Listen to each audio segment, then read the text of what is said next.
Police put their lives on the line for all of us every day. But today, a local man was honored for putting his life at risk to help a police officer in trouble.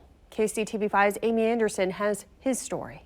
It was in this area near Armour and Troost where an arrest got out of hand that could have ended very badly if not for the bravery of a good Samaritan.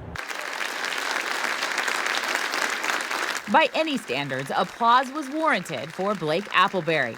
Today, the accolades came in the form of a certificate of appreciation from the Kansas City, Missouri Police Department. And when you hear why, you'll understand. So honestly, if it hadn't been for this gentleman helping me, I don't know what would have happened. Sergeant Scott Simons was on patrol back in July when he spotted a stolen car near Armour and Troost.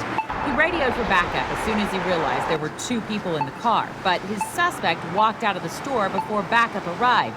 So Sergeant Simons tried to arrest him on his own. I got one handcuff on, and unfortunately, he caught me at a moment of disadvantage, knocked me onto the ground. I was on my back and was really just struggling to maintain control. A crowd was forming, and they weren't on the officer's side. I hate to say it, I got pretty scared. I typically don't admit that in my line of work. It was during those scary moments Appleberry did the right thing. And all of a sudden, this young man out of the crowd kind of jumped in, grabbed the hold of the upper body of the suspect, knocked him down, which allowed me and him to get him back into custody. Sergeant Simon says he watched as Appleberry got grief from some in the crowd for stepping in and says his bravery will never be forgotten. He obviously put his life in peril trying to help me, so it was very reassuring knowing that there's still people willing to put themselves at risk to jump in and help. Incredibly, despite everything that happened in those few minutes, no one was hurt. Reporting in Kansas City, Missouri, Amy Anderson, KCTV5.